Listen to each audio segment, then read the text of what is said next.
Setidaknya ada 6 tuntutan buruh dalam aksi unjuk rasa yang digelar pada Hari Buruh Internasional 1 Mei 2023 di Jakarta. Di antaranya adalah mencabut Undang-Undang Ciptaker Omnibus Law, pengesahan rancangan Undang-Undang Perlindungan Pekerja Rumah Tangga, hingga adanya upah dan jam kerja yang layak bagi buruh. Lalu apa sebenarnya masalah besar yang dihadapi buruh saat ini dan apa hal mendesak yang harus dilakukan demi meningkatkan kesejahteraan buruh di Indonesia? Kita akan langsung bahas dengan dosen hukum ketenagakerjaan Universitas Gadjah Mada, Nabila Rizfa Izati. Selamat malam Nabila. Nabila, setidaknya ada 6 tuntutan yang disampaikan oleh buruh hari ini ya kalau di Jakarta melalui aksinya. Bagaimana Anda memandang tuntutan yang disampaikan oleh buruh ini? Seberapa mendesak kemudian kalau kita kaitkan dengan 3 regulasi utama yang dibahas dalam tuntutan ini? Terima kasih banyak kesempatannya. Kalau misalnya kita lihat dari tuntutan buruh yang ada, memang tuntutan ini sebenarnya sangat terkait dengan terutama dengan Undang-Undang Cipta Kerja ya, karena Undang-Undang Cipta Kerja kan saat ini adalah regulasi baru terkait dengan Undang-Undang Ketenagakerjaan, terkait dengan aturan ketenagakerjaan yang cukup banyak dikritik dari sejak awal kemunculannya di 2020 sampai kemudian dia berubah menjadi Perpu, kemudian sekarang berubah lagi menjadi undang-undang. Sebenarnya sudah cukup sering dikritik terkait pengurangan perlindungan dari pekerja dan kemudian justru kekhawatiran berkurangnya kesejahteraan pekerja akibat berlakunya Undang-Undang Cipta Kerja. Jadi sebenarnya kalau kita melihat dari 6 tuntutan buruh dalam Hari Buruh hari ini, itu terlihat bahwa ke-6 tuntutan tersebut sebenarnya sangat terkait dengan pemberlakuan Undang-Undang Cipta Kerja. Oke, kalau kita bedah satu-satu lagi ya terkait dengan kesejahteraan yang juga disuarakan oleh para buruh begitu ya, dikaitkan dengan Undang-Undang Cipta Kerja. Kalau kita membahas tantangan tersendiri di era seperti ini, apa saja sih sebenarnya masalah-masalah besar yang dihadapi para buruh di Indonesia? Kalau kita bicara masalah besar para buruh di Indonesia, tentu saja yang pertama sebenarnya kaitannya dengan pekerjaan yang layak ya. Karena ketika orang bekerja, tentu saja yang diinginkan bukan hanya mendapatkan pekerjaan, tapi pekerjaan yang layak. Pekerjaan yang layak tuh pekerjaan yang seperti apa sih? Kalau misalnya kita lihat dari komponen Decent Work ILO, pekerjaan yang layak adalah pekerjaan yang punya keamanan kerja, kemudian dia bisa memberikan mencukupi kesejahteraan, artinya kemudian ada upah yang layak, ada waktu kerja yang layak. Nah, permasalahannya di lapangan kita melihat bahwa ada kecenderungan pekerjaan-pekerjaan yang sekarang banyak dimiliki oleh pekerja itu terutama pekerja-pekerja awalan gitu ya. Jadi pekerja-pekerja menengah ke bawah itu memang cenderung tidak memberikan pekerjaan yang layak ini tadi. Pekerjaan yang layak ini sulit sekali untuk didapatkan.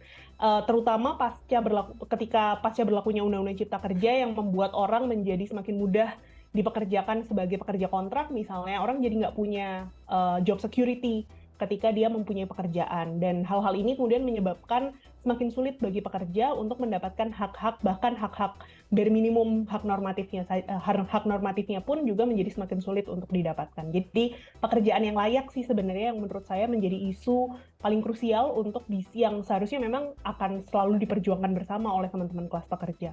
Iya, dan hal ini juga bisa dikatakan kontradiktif dengan apa harapan yang disampaikan oleh Presiden Jokowi yang mengajak semua pemangku kepentingan bisa memanfaatkan momentum Hari Buruh nih. Awalnya ya dikatakan bisa melindungi hak-hak buruh, tapi dengan adanya Undang-Undang Ciptaker yang memang sudah disahkan ini justru bertolak belakang ya. Dengan adanya kondisi seperti saat ini, apa kemudian hal-hal yang bisa diupayakan baik itu bagi para pekerja maupun dari para pembuat kebijakan untuk bisa kemudian meningkatkan kesejahteraan buruh atau pekerja?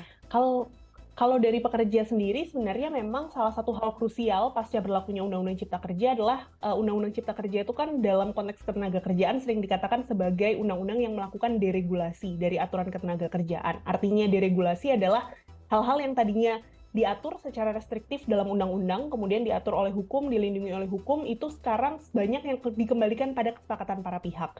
Kalau kita lihat dari kacamata ketenagakerjaan, kesepakatan para pihak ini tentu saja punya kecenderungan untuk merugikan bagi pekerja gitu, terutama ketika pekerja itu sendirian. Kalau misalnya kita lihat perjanjian kerja misalnya, tentu saja perjanjian kerja itu punya kecenderungan tidak terlalu menguntungkan bagi pekerja karena dia punya bargaining position yang lemah.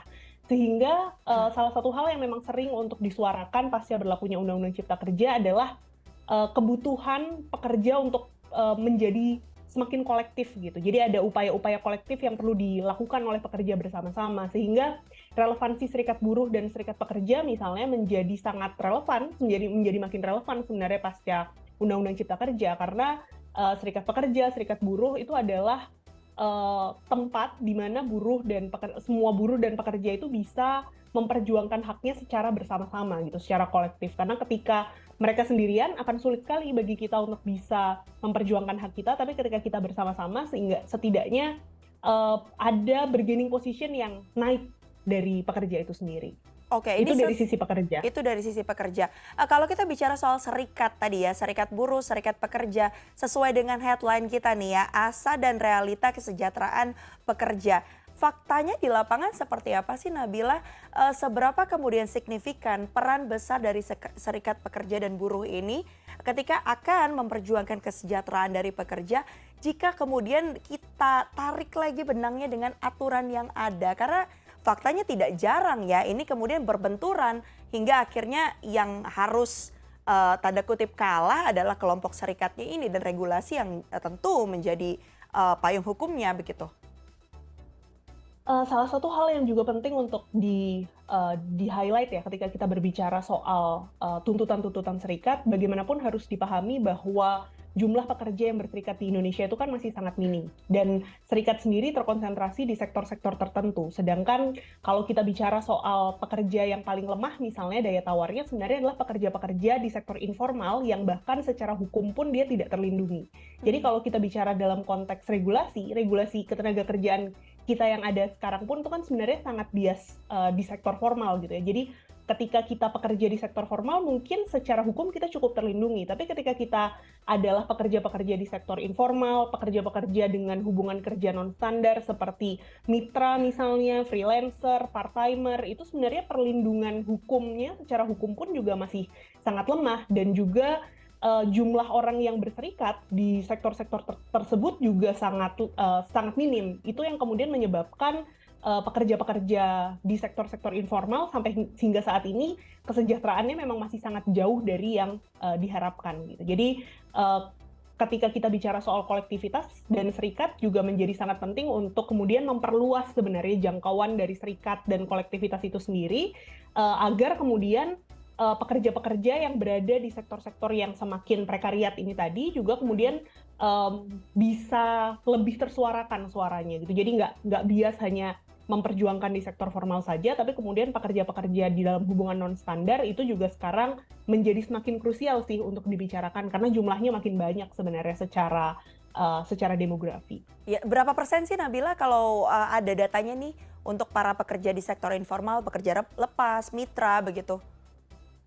Kalau data BPS sendiri mengatakan bahwa jumlah pekerja informal di Indonesia itu ada sekitar 56%. Jadi 56% berada di sektor informal dan 44% berarti berada di sektor formal. Artinya dari situ saja sebenarnya bisa terpetakan bahwa sektor informal kita tuh sangat besar begitu, sehingga menjadi hal yang krusial untuk membicarakan kesejahteraan makin krusial untuk membicarakan kesejahteraan pekerja di sektor informal ini tadi, karena kita tidak bisa lagi membatasi diri hanya kemudian memproteksi pekerja-pekerja di sektor formal. Harus makin penting bagi kita untuk membuka mata bahwa di luar sana banyak sekali pekerja-pekerja berada di sektor informal yang bahkan tidak terlindungi oleh aturan ketenagakerjaan yang ada. Contoh sederhana misalnya perjuangan UU PPRT misalnya, itu kan menjadi salah satu alasan kenapa kok ada perjuangan undang-undang PPRT, karena ya para pekerja rumah tangga merasa tidak bisa terlindungi oleh undang-undang ketenagakerjaan yang hanya protektif di sektor formal saja, sehingga mereka merasa perlu untuk memperjuangkan undang-undangnya sendiri. Dan ini hanya salah satu contoh, ada banyak sekali pekerja-pekerja di sektor informal yang memang mengalami masalah yang mirip-mirip sebenarnya. Oke, solusi apa yang kemudian bisa dilakukan begitu? Selain tadi ya, Anda sempat singgung soal serikat.